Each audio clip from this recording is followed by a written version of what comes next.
Well, thank you, Olga. So I'm reading the question from Avi, who wants to link CX initiatives such as VOC, journey mapping to the return on investment, talking on the clinical side of pharma. So I am not the one who can talk about pharma, but I know a few here have a lot of experience with pharma. However, I wanted to share with you all a case, a very small example on how we have connected the CX initiative specifically, on a journey map, on a voice of customer map into the financials. So Olga, if you allow me, I'm going to share another slides or two, if that's the time. Otherwise, I can just explain a few things. If the slides help you explain the point and they help you answer the question, by all means, please share. Yeah, it's more also to be able to show easily something that can be looking a bit complex. I know some of you are familiar with this. Jan and I have spent hours talking about those three concepts together and how they mix together. So you've heard everyone talking about the voice of the customer, the voice of the process, and the voice of the business. So what customers are saying, how the business is performing with those metrics we were talking about. Jan highlighted the importance of linking those metrics to what the customers are saying. And then, of course, this is where you get on the third pillar, your return on investment. So just very simple example, as you can see here, and that's also for Avi and his question. This is not a customer journey map. I call it a voice of customer map because this one really comes from the customer. This is not, internal teams that have designed the map. This is really the feedback from the users. And you can see here, not a pharma case, but an e-commerce case, but that's the similar way. You have the different steps of the journey, and you have here highlighted with the size of the bubble what is important for the consumers. So you can see product, general order and delivery. Those are information that are important, product taste, payment, etc. On the vertical axis, you can get what they are satisfied about or what are pain points, such as payment here. And of course, with the colors, you can see the evolution of such a topic. So to show you the link between VOC and that map and ROI, I took the example of payments. And you can see here, we've done some initial KPIs. As I was telling you, 10% of the people talk about payments. So that's quite an important topic for them. However, only 1 out of 5 person is satisfied with the payment process. So now this is what is very important to Jan and every one of us here is how do you link this to your voice of process KPIs? So here, revenue making KPIs such as the payment step conversion, or also contact rate, which is more of your direct cost. You can see the performance. And then you can see through different projects how we have improved in all of those two KPIs here. Yeah. From this, you can go two ways. First of all, from this project, a few months later, looking at the satisfaction over the payment part, you can see an increase in satisfaction. And you can see that people mention this less as of a problem, which is great as well. But you can see on the right-hand side how those increments in conversion into contact rate, how they have created additional conversion, savings for the support team, and then, of course, additional profit here. So this is how to, of course, this is very short example here, but if you look into your entire picture that you have here, and if you link all of these together, at the end of the year through your 3, 4, 5 projects, you see how pain points disappear, how they convert into better performance, and then how they convert into profits. Yeah, that's about my example. Jan, you've worked into pharma, maybe something more linked to the Well, industry. just to add to that, and then I'm going to respond to Olga's challenge of 7 words. Mm-hmm.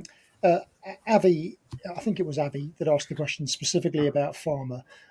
If I'm being brutally honest with you, Avi, I think there are very few, if any, tangible examples that can be applied to the world of pharma yet. In relative terms, I think it's still quite immature as an industry in its focus on customer experience. There is probably too much emphasis on VOC, but not enough focus on delivering the change that you've just seen as an example from Matthieu.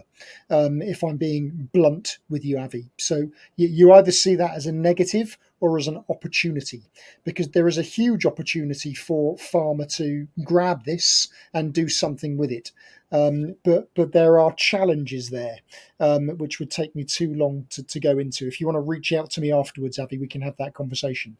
In terms of Olga's question, go on. Well, hold the thought on your 7-word wisdom, Okay. because we have a lot of questions from the audience. And Okay. to address Avi's points once again, I work a lot in pharma, and I have a lot of experience driving change based on customer understanding.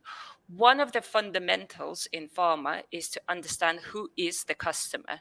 And in many pharma organizations, you'd get many different responses depending who you ask. Most people would say it's the patient, but a lot of pharma companies don't work direct for the patient. So it could be your healthcare professional, it could be the ward, it could be the distributor. So where is the impact and what experience you control and manage is a very important question to answer. And then understand the customer need and see how you measure your operations. Does that actually align to the customer need? And implement improvements just like you would in any other industry. There are many examples. Do reach out to me afterwards. I'll share some examples of big pharma companies who have done great work in digital transformation, creating all sorts of very helpful tools for their customers. And it's really picking up. As Ian says, it's still quite immature, but it's one of those industries that's embracing CX at speed. Fascinating topic. We can be here for another hour talking about pharma because I really like it. But let's move on to other audience questions. So, question from Bethan. How did you track customer moving from smart FAQs to assisted journey? Was the assisted routes also digital? So I guess the question is for me linked to my example. I am not sure if I understand the digital route, so I'm going to explain how we did that. Through the smart FAQ, the customer basically, after getting an answer or not to his question, an article or not, has the possibility to contact the customer service right away.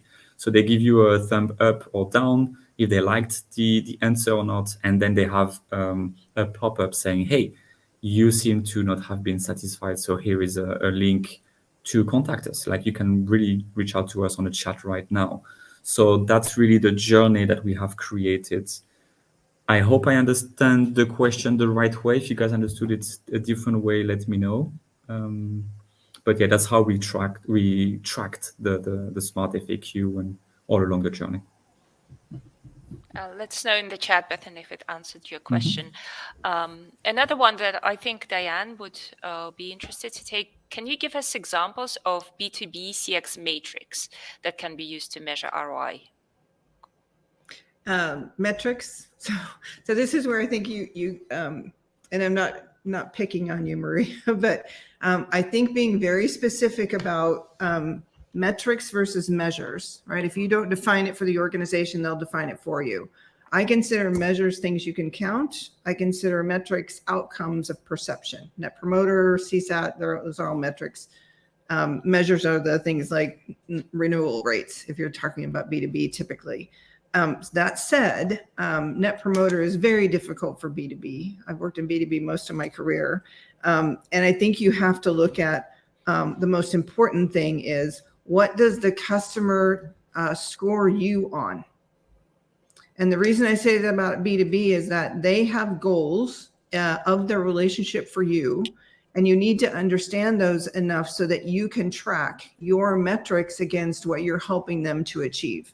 So if it's if you're a B2B tech company and you're saying number of subscribers or usage rates of the platform, that is something that should be reflected on your metrics. The outcome of satisfaction of the users will tell you whether they're using the system or not, and your analytics will support that. So I think you should track your metrics against what the customer is on the customer scorecard of you as a brand. That's the best way I've been able to figure out how to make it relative to our organization as well as the B2B customer.